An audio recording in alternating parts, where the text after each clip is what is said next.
Yan guys, ang bongga dito. Dito nyo makikita mga plantitas, mga plants, mga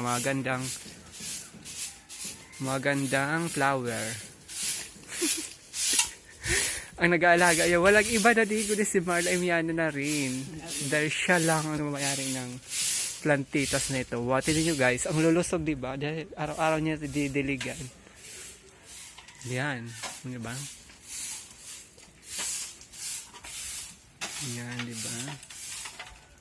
Hindi na bumili guys. Visit lang na Marla Emiana's social media account para malaman niyo kung magkano ang isa. Gibabalid siya. Gibabalid siya. Tapos na. Yes, tapos na siya guys. So pasok naman tayo sa boarding house. Malinis na. Na kung saan makikita natin ang kalinisan, ang kalabasan ng paglilinis niya kanina. Yan. Nakikita nyo guys yan. Yan, bawal gamitin. Isa prank. Ginagamit yan guys. Huwag kayong ano ha. Huwag kayong OE. Yan guys, bawal gamitin. Yan ang tunay ginagamit. Hindi na yan. Parado na siya. Marig na doon. Tapos na siya maglinis guys. Yan. Kumuha na siya ng balde guys. Ang gagawin na naman niya. Kung titingin kayo guys, huwag kayong babase sa kung ano, maganda siya or hindi. Dahil lahat ng tao, walang ginawa ang Diyos na pangit. Lahat pantay-pantay. Yan, maglinis naman siya sa bowl.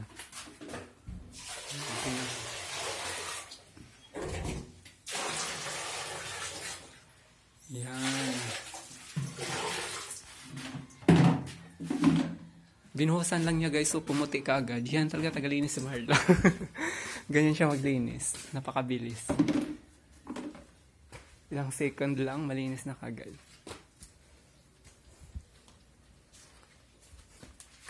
At ngayon naman guys, kukunin niya mga tarapo para ilagay sa lalabahan. Yan.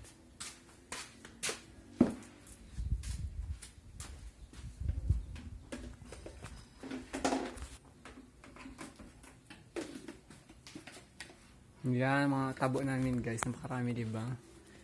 Kung gusto nyo bumili, tag 20 pesos lang yan. Char!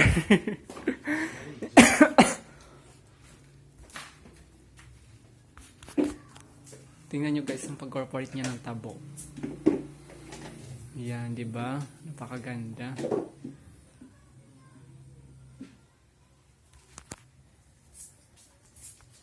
Camelia, oh. Pagsihay na. Hi to all my followers and to my viewers. Thank you so much for supporting me and for following me always and for viewing my videos all throughout the days. Thank you. Okay guys, bye-bye.